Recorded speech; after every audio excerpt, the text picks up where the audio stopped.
ಯಾವ ಜನ್ಮಕ್ಕೂ ತೆಗಿಯಕ್ಕಾಗೋದಿಲ್ಲ. ಟ್ರಾಫಿಕ್ ಗೆ ತೊಂದರೆ ಆಗ್ತಿದೆ. ಟ್ರಾಫಿಕ್ ತೊಂದ್ರೆ ಆಯ್ತದೆ ಅಂತಂದ್ರೆ ಏನ್ ಮಾಡಕ್ಕಾಗುತ್ತೆ? ನಾವು ಹೊಟ್ಟೆ ಪಾಡು, ನಾವೇನ್ ಮಾಡಕ್ಕಾಯ್ತದೆ? ನಾವು ಗಂಡ ಇಲ್ಲ, ಮಗ ಇಲ್ಲ, ಏನು ಇಲ್ಲ, ಎಲ್ಲ ಸತ್ತೋಗೋರೆ, ಕುಡ್ದು ಸತ್ತೋಗೋರೆ. ನಾವೇನ್ ಮಾಡೋದು? ನಾವು ಬೀದಿಲ್ ಕುತ್ಕೊಂಡು ವ್ಯಾಪಾರ ಮಾಡ್ಬೇಕು. ಗೌರ್ಮೆಂಟ್ ಏನ್ ಹೇಳುತ್ತಂದ್ರೆ ನೀವ್ ಈಗ ಇಲ್ಲಿ ಅಂಗಡಿ ಹಾಕಿದಿರಲ್ಲ, ಟ್ರಾಫಿಕ್ ಗೆ ತೊಂದರೆ ಆಗುತ್ತೆ, ಆಕ್ಸಿಡೆಂಟ್ ಆಗುವಂತ ಸಾಧ್ಯತೆ ಜಾಸ್ತಿ ಇರುತ್ತೆ, ಜನರಿಗೆ ನಾವೇನು ಈಗ ನಾವೇನು ಯಾರಿಗೂ ಜನಕ್ಕೆ ತೊಂದ್ರೆ ಕೊಡೋದಿಲ್ವಲ್ಲ. ಅದು ಅಲ್ಲ, ಇಲ್ಲಿ ನಾವು ಸೈಡ್ ಅಲ್ಲಿ ಕೂತಿದೀವಿ, ಇದು ಟ್ರಾಫಿಕ್ ಆಗಂಗೇನ್ ಮಾಡಿಲ್ವಲ್ಲ. ನಾವು ಓಡಾಡೋದ್ ಹೆಂಗೆ ಅಂತಂದ್ರೆ ಅಲ್ಲೇ ಓಡಾಡ್ತಾರೆ, ಇಲ್ಲಿ ಓಡಾಡ್ತಾರೆ ಫುಟ್ಪಾತ್ ನಲ್ಲಿ ಓಡಾಡುವಾಗ. ಇಲ್ಲಿ ನೀವು ಅಡ್ಡ ಇದ್ದೀರಲ್ವಾ, ರಸ್ತೆಯಲ್ಲಿ ಓಡಾಡುವಾಗ ಆಕ್ಸಿಡೆಂಟ್ ಆಯ್ತಪ್ಪ, ಅವಾಗ ಯಾರು ಜವಾಬ್ದಾರರು? ಅಲ್ಲಿ ಇಲ್ಲೇನು ನಮ್ಗೇನು ಇದಾಗೋದಿಲ್ವಲ್ಲ. ನಮ್ಗೇನು ನಮ್ಮಿಂದ ಏನು ತೊಂದ್ರೆ ಆಗಲ್ವಲ್ಲ ಅವ್ರಿಗೆ. ಅವ್ರು ಇದು ಗಾಡಿಯವ್ರಿಗೆ ಮಾತ್ರ ತೊಂದ್ರೆ ಮಾಡ್ತಾರೆ. ಅಂದ್ರೆ ನಾನು ನಿಮ್ಮಿಂದ ತೊಂದ್ರೆ ಆಯ್ತು, ತೊಂದ್ರೆ ಆಗ್ತಿದೆ ಅಂತ ಹೇಳ್ತಾ ಇಲ್ಲ. ಈ ತರ ಆಗುವಂತ ಸಾಧ್ಯತೆಗಳಿದೆ. ಆ ಕಾರಣದಿಂದ ಫುಟ್ಪಾತ್ ಅಲ್ಲಿ ಇರುವಂತ ಅಂಗಡಿಗಳನ್ನು ಎತ್ತಿಸ್ಬೇಕು ಅಂತ ಇದ್ದಾರೆ. ಅದ್ರ ಬಗ್ಗೆ ನಿಮ್ಮ ಅಭಿಪ್ರಾಯ ಏನು? ಎತ್ತಿಸೋದಾಗ ನಾವು ಓಟೆ ಹಾಕೋದಿಲ್ಲ ಅವ್ರಿಗೆ. ಹೌದಾ? ಓಟೆ ಹಾಕೋದಿಲ್ಲ, ಏನು ಇಲ್ಲ. ಹೆಂಗಾರ ಯಾಕುಟ್ಟು ಹೋಗಿ ಅಷ್ಟೇ. ಕೊಡ್ಬೇಕು. ನಾವು ಮನೇಲಿ ಗಣಸ ಯಾರು ಇಲ್ಲ, ಇದ್ರಲ್ಲೇ ಜೀವನ ಮಾಡೋರು, ಏನ್ ಮಾಡ್ಬೇಕು? ಬೇರೆ ಊರುಗಳೆಲ್ಲ ಎತ್ತಿಸ್ತಾ ಇದಾರೆ. ಬೇರೆ ಊರಲ್ಲಿ ಎತ್ತಿಸ್ಕೊಳ್ಳಿ ಬಿಡ್ರಿ. ಅಕಸ್ಮಾತ್ ಆಗಿ ಎತ್ತಿಸಿದ್ರೆ ನಿಮ್ಮ ಪ್ರಾಬ್ಲಮ್ ಅಂದ್ರೆ ಏನ್ ಮಾಡ್ತೀರಾ ಮುಂದೆ ನೀವು? ನೆಕ್ಸ್ಟ್ ನಾವ್ ಎಲ್ಲಾರ ರೋಡ್ ಮೇಲೆ ಎಲ್ಲಾರ ಇದು ಓಡಾಡ್ಕೊಂಡ್ ಮಾಡೋದು ಅಷ್ಟೇ.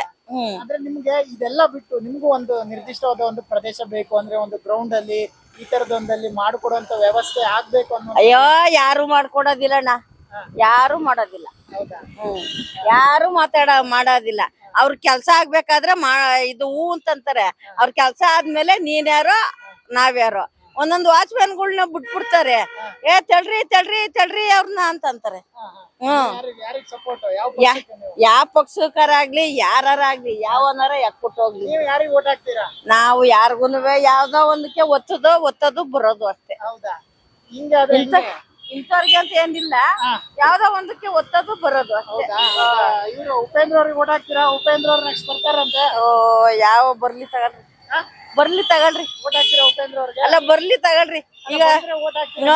ಈಗ ತಮಿಳ್ನಾಡಲ್ಲೆಲ್ಲ ಇದು ಹೆಣ್ಮಕ್ಳು ಮದ್ವೆ ಆದವ್ರಿಗೆ ಎಲ್ಲಾರ್ಗು 8 ಗ್ರಾಮ್ ಚಿನ್ನ ಕೊಡ್ತಾರೆ.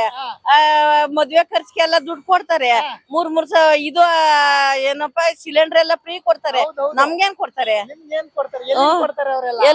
ಎಲ್ಲಿಂದ ಕೊಡ್ತಾರೆ? ನಿಮ್ದೇ ದುಡ್ಡು, ನಮ್ ದುಡ್ಡೆಲ್ಲ ಅವರೇ ಕೊಡ್ತಾರೆ. ಈಗ ಕಾಂಗ್ರೆಸ್ ಬಂತು, ಎಲ್ಲ ಹೆಚ್ಚಿಸಿದ್ರು. ಹಂಗೆ ಇವಾಗ ಒಂದ್ ಮಾತು ಹೇಳ, ಅಷ್ಟೆಲ್ಲ ಫ್ರೀ ಕೊಟ್ಟಿದಾರಲ್ಲ, ಎಲ್ಲಿಂದ ಕೊಡ್ತಾರೆ?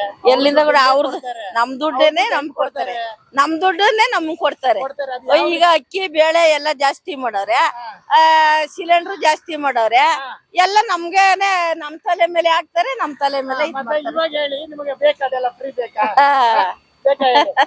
ತಮಿಳ್ನಾಡು ಕೊಟ್ಟಿರೋ ತರ ಫ್ರೀ ಬೇಕಾ? ಫ್ರೀ ಆದ್ರೆ ಏನೆಲ್ಲ ಆಗುತ್ತೆ ಗೊತ್ತಾ? ಎಲ್ಲ ಬೆಲೆ ಜಾಸ್ತಿ ಆಗುತ್ತೆ, ಟ್ಯಾಕ್ಸ್ ಜಾಸ್ತಿ ಆಗುತ್ತೆ. ಟ್ಯಾಕ್ಸ್ ನಾವೇ ಕಟ್ಟಬೇಕು. ಅಷ್ಟೆಲ್ಲ ಕಟ್ಟಿ ನಮ್ಗೆ ಏನಾಗುತ್ತೆ ಹೇಳಿ? ಫ್ರೀ ಬೇಕಾ? ಇವಾಗ ಹೇಳಿ, ಫ್ರೀ ಬೇಕಾ? ಫ್ರೀ ಬೇಡ, ಕಮ್ಮಿ ಮಾಡ್ಲಿ ಅಷ್ಟೇ. ಕಮ್ಮಿ ಮಾಡಿ ಅಷ್ಟೇ. ಮತ್ತೆ ಇಷ್ಟೇ ವ್ಯತ್ಯಾಸ ಆಯ್ತಾ? ಇವಾಗ ಹೇಳಿ, ವಿಜಯ್ ಮಾಡಿರೋ ಸರಿ ನಾನು ಹೇಳ್ತಾರೆ ಇಲ್ಲ, ಸರಿ ಇಲ್ಲ, ತಪ್ಪು. ಏನ್ ಮಾಡ್ಬೇಕು ಹೇಳಿ? ಒಳ್ಳೆ ವ್ಯಕ್ತಿ ನಾವು ಓಟ್ ಹಾಕ್ಬೇಕು ಅಲ್ವಾ? ಅಷ್ಟೇ. ಓಕೆ.